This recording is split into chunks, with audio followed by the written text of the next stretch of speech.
نبی علیہ السلام ډیر زیات خوشاله ما ورته د الله پیغمبر نن ډیر خوشاله دی وی او کنه ډیر خوشاله ما وی د الله پیغمبر ولې دومره خوشاله څه داسې خاص خبره ده وی یو فرشته راغله الله تعالی نے اجازت وغوښتو چې دا د دواړو جهانو سردار باندې سلام وایي الله تعالی ورته اجازت ورکړو چې ځه په نبی علیہ السلام سلام وایي نو زما یو پیغام ورته هم یو هغه پیغام دا دی چې سلام به هم وکړه او نبی علیہ السلام ته ووایه چې الله تعالی فرمایي وفاطمة سیدة نساء اهل الجنة والحسن والحسین سیدہ شباب اهل الجنة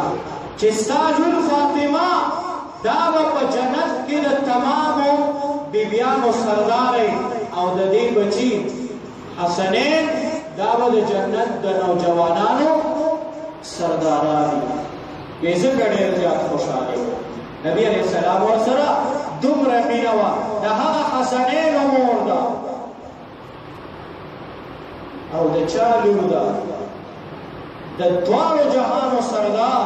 آقای نامدار امام الانبیاء احمد مجتبی جناب محمد رسول الله صلی الله علیه وسلم لختی جگر ده هغه لور ده د هغه ذات لور ده د کم ذات باره کې چې یو شاعر وایي بعد از خدا بزرگ توی قصه مختصر د هغه ذات د هغه لور ده چې د هغه مرتبه بس د الله نه رستو د هغه مرتبه ده د الله نه رستو که مرتبه ده نو د چا ده د دواړو جهانو د سردار ځکه بابا عبدالرحمن وایي خدای مه ګڼه بېشکه چې بنده دی خدای مه ګڼه بېشکه چې بنده دی نورې کل واړه صفات دي خدای ورته مه وایه د خدای بنده دی لیکن د خدای په خدایۍ کې د خدای نه رستو که مرتبه ده هغه د دواړو جهانو د سردار ده د هغه عظیم هستۍ لور ده او په خپله څومره عظمت واله ده څومره عظمت واله ده نبی علیہ الصلاة والسلام لختی جگر ده او دومره ورباندې د الله پیغمبر مینو عائشہ صدیقه رضی الله تعالی عنها فرمایي یو ځل فاطمه راغله د نبی علیہ السلام خواته راتله وی چې څنګه ښکاره شوه نبی علیہ السلام اوچت پاڅېدو او د خپل ځای نه څو قدمه په استقبال کې فاطمې ته وروړاندې شو او فاطمه ځان ته راغاړېسته او په تندي باندې ښکل کړه او یې بیا د لاس نه ونیوله او په هغه خپل څادر باندې کېښوده عائشہ صدیقہ فرمائی رضی اللہ تعالی عنہ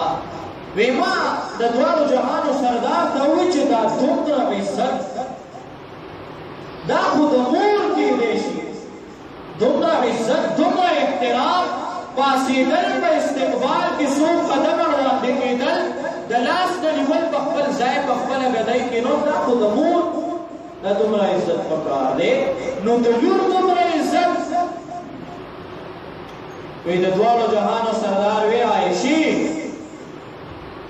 فاطمه چې کله را مخامخ شوه جبریل ما ته راغی ما ته وی فاطمه را روانه ده انو دې ته الله وی چې زما سلام هم پې وکړو جبریل وی زما سلام پې وکړو نو وی زه خو د الله هغه سلام رسول دپاره پاڅېدم او څو قدمه ور وړاندې شوم خپله دومره اوچتې مرتبې واله ده چې الله تعالی به سلام را لېږي او نبی علیہ السلام چې په کوم سفر به تلو او د سفر نه واپس به راغی کور ته به علي تلو چې د فاطمې کور ته به ورغی او د فاطمې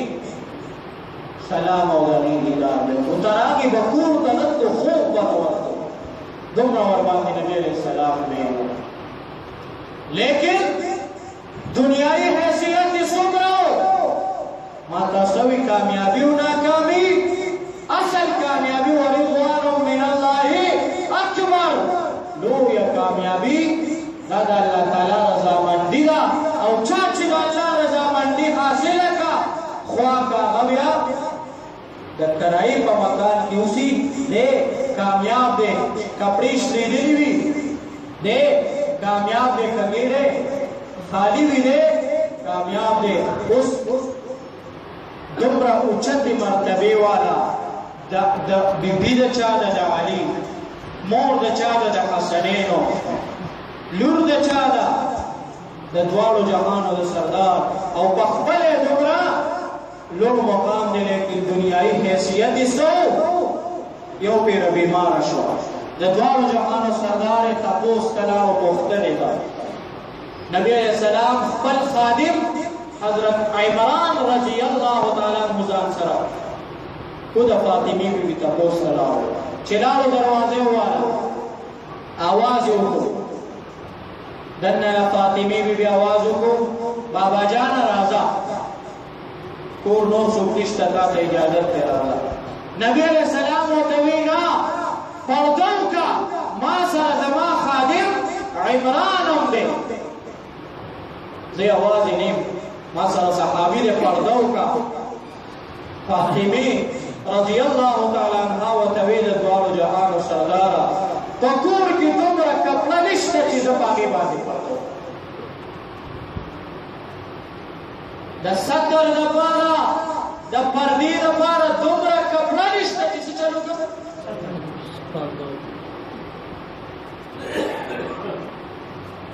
اور چکل دوار جہان و سردار سر خبری شروع کی آواز انتہائی پست نبی علیہ السلام کی تپوسو کو آواز دے دیر کمزور دے پیدا اللہ پیغمبرہ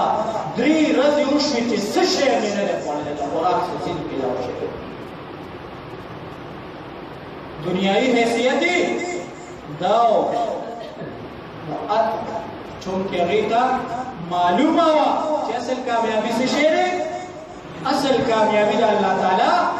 رضا دا واللہ تعالی رضا شوہ دے اس حس پروانشتا که دا مخ پتولو دا پارا پلو نوی نن زمان نونا داوی دا صوفو دا پارا کوشش الگ میزونو دا پارا الگ کڑکو دا پارا الگ دروازو دا پارا پردی الگی لیکن تا پردی بسکی چلا نارا اصل کامیابی سے شیرے دادا اللہ تعالی رضا و رضوان من اللہ اکبر چکل اللہ تعالی رضا شو دنیای حیثیت تبیا خواتا پا کچا مکان کی ولی نوزی واسطا کپڑی شلیدلی ولی نوی واسطا گیڑا دریو رضونا حل ولی نوی لیکن کامیابی نو اللہ تعالی و فرمائے چی در روز اولنا دا دوڑل را روانی دی یو دا حق دا کما چی دا آدم علیہ السلام نشورو دا او بل دا باطل دا کما چی دا شیطان دا ابلیس نشورو دا او بہر دور کی دا دوارا ڈلی دا یو بل سرا تکراوی گی دا دوی مقابلہ بھی اللہ تعالی وی دا تاسو دا حق دلنگی شاملی گئی کہ دا باطل ڈلہ کی شاملی گئی کم چی دا حق پر ڈلہ کی شامل شو چی کم دا پیغمبرانو دا صحابو ڈلہ اللہ تعالیٰ یا کامیاب شو او کم چی دا باطل دا ابلیس دا حامان دا نمرود دا شداد دا فرعون دا ابی بن خلف دا ابو جہل والا ڈلہ کی دا شامل شو دے ناکا اللہ تعالی پدی کے دستا سے امتحان کو گوک سوک کامیابی گی سوک ناکامی گی او ما تاستوی دا اللہ پدیز کامیابی دا ندا کم چی دا ما استا پدیز پا بازار کی دا چی دا چا کاروبار خد چلے گی مو دے کامیاب دے دا چا نہ چلے گی دے ناکام دے دا اللہ پدیز کامیابی دا پا فکرانو کنا چی چا صنعت مقبول دے نو دے کامیاب او دا چا مردود دے نو دے ناکام دا اللہ پنیس کامیابی و ناکامی دا ندا دا اللہ پنیس کامیابی و ناکامی مایار اغا ندے کم چی دا من کو یونوستو او پا کالیجن او پا تعلیمی ادارو کی دے چی سوک پخا نمبر باندې راغی نو کامیاب دی چا نمبر کمې واغشتي ناکام دی د الله په نس کامیابي ناکامي هغه نه ده د الله په نس کامیابي او ناکامي هغه نه ده کوم چې زما او ستا په انتخاباتو کې چې چا زیات کوټونه واغشتل هغه کامیاب چا کم کوټونه واغشتل هغه ناکام د الله په نس کامیابي او ناکامي هغه ده چې کوم قرآن ویلي ده فمن زحزح عن النار وادخل الجنه فقد فاز چې څوک د الله په نس د کامیابۍ معیار دا اعمال دي چې د نیک اعمالو په وجه چا د جهنم د اور نه ځان بچ کو او جنت تلو والا دی جوړ شو فقد فاز الله وایي دی کامیاب شو او فوز هغه کامیابۍ ته وایي چې په هغې کې ناکامي نه وي جوانی وي خو بڑاپا نه وي صحت وي خو بیماري دولت وي خو غربت نه وي ځواني وي خو بوډاوالی نه وي او د هغې کامیابۍ معیار دا اعمال دي نو الله تعالی وایي دا دوه ډلې د روز اول نه دا را روانې دي او یو د حق ده او بله د باطل ده دا هر دور کې دا به خپل مس کې دا به تکراویږي مقابله به کوي الله تعالی وایي په دې زه ګورم ستاسو امتحان کوم چې څوک کامیابېږي او څوک ناکامېږي او بیا د کامیابۍ او د ناکامۍ هغه معیار د الله په نس چې کوم زموږ په نس کوم دی هغه نه دی د الله په نس چې کوم د کامیابۍ هغه معیار دی چې هغه د جهنم نه بچ کېدل او جنت ته تلل او څوک چې د خپلو اعمالو په ذریعه د جهنم د اور نه ځان بچ کو جنت تلو والا جوړ شو دی کامیاب دی نو بیا ما تاسو ته وایي خوا که د ده دنیایي حیثیت دا فاطمه رضی الله عنها مثال ما خو لویه فاطمه وه هغه فاطمه چې کومه د جنت د بیبیانو سرداره وه د عمر ابن عبدالعزیز د عبدالعزیز بادشاه د هغه بیبي ده د هغه ښځه ده د هغې نوم دی فاطمه پلار بادشاه دی عبدالملک نیکه بادشاه دی مروان درې رونه یکې بادیګرې بادشاهان درې رونه او د دې د نکاح په وخت د دې خاوند عبدالعزیز څه شی دی بادشاه دی لیکن هغې ته دا پته وه چې د الله په نس چې کومه کامیابي اصل کامیابي هغه ده اصل کامیابي دا نه ده بادشاهت نو پلار بادشاہ نکه بادشاہ خاون بادشاہ درې رونه یکې بادیګرې بادشاهان لیکن هغې به څه کول په خپلو لاسو باندې به ټوپۍ جوړوي هغه ټوپۍ به بازار ته لېږل او خرڅولې به چې کم به ضرورت هغه به کول او ضرورت نه زیاتې به د الله په نوم باندې صدقه کول او خرچه کول یو ورځ یو بیبي ورله راله کونډه ښځه وه د دریو لوڼو واده و نو راله وې د بادشاه ښځې ته فاطمې ته راله چې ما سره امداد وکړي د لوڼو مې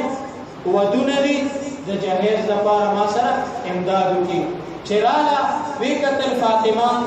لګیا ده په خپلو لاسو باندې ټوپۍ جوړوي او عبدالعزیز بادشاہ هغه یو دیوال پریوتی او هغې ته خټه جوړه کړې وه هغه دیوال یې اوچتولو دې زنانه چې وکتل چې دا په خپله لګیا ده ټوپۍ په خپلو ګوتو جوړوي دا بازار کې قبضوي نه چې د یو سړي خپل کور روان یا به د بل کور څه جوړ چې د دې خپل دا حال دی نو ډېره خفه شوه فاطمې ته تپوس وکړې څنګه راغلې وې بس راغلی وم خو چې ستا حال مې ولیدو بس خپل به په زړه پټ وساتم څرګندولو اجازه نشته ستا خپل دا حال دی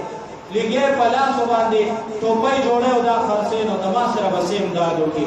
هغې ورته وي وی زما خپل کور چې دا روان دی دا ستاسو غوندې د خلکو کورونو جوړولو باندې زما خپل کور روان دی. زنانه ورته وایي ته خو معلومیږي دینداره خو د دې مزدور نه چې دا لګیا د دیوال اوچتۍ د ده د پرده ولې نه کوي. هغې ورته دا خو مزدور نه دا خو زما خاوند بادشاه عبدالعزیز. اوس ته به وایې چې دا څه خبره شوه چې خاوند یې بادشاه دی، پلار یې بادشاه، نیکه یې بادشاه، درېرونه یې بادشاه او دا په هغې کې لګیا ده څه چل کوي. دا خو ته وایې چې دې په بادشاهۍ کې ځان ته په عزت کې ځان ته یو ذلت، په شهرت کې یو ګمنامي ده، دې څه مطلب شو. لیکن فایدې څه وه چې کله وفات شوه فاطمه وفات شوه او غسل یې ورته ورکړو او خلک لاړل د بازار نه ورته کفن راوړو. چې کفن یې راوړو ویې کتل هغې ته د جنت کفن اغوستی شوی. هغې ته پته وه چې اصل کامیابي څه شی دی؟ د الله رضامندي ده نشته. نو اصل کامیابي دا د الله تعالی رضامندي ده. الله تعالی دې موږ ته دغه اصل کامیابي دا را نصیب کړي. نو د روز اول نه دوه ډلې د حق او د باطل دا را روانې دي او په هر دور کې دا به خپل منځ کې تکراریږي. الله تعالی وایي په دې باندې زه څه چل کوم امتحان کوم ګورم چې څوک کامیابېږي او څوک ناکامېږي. او د الله په نس کامیابي او ناکامي هغه ده چې کوم د نیکو اعمالو په وجه باندې د جهنم نه بچ شو جنت دو والا جوړ شو دی کامیاب دی. الله تعالی دې موږ ته دغه کامیابي را نصیب کړي. پکار نه دي مخالف هزار تقریره مناسب د حال بس یو کلام داستان شي او چې زړه کې مینه نه وي مین به نه شي. د مولا په تقریرونو ای زمانه اختصارت افصال ای سبب تقریر کردن مختصر. و آخر دعوانا ان الحمد لله رب العالمین.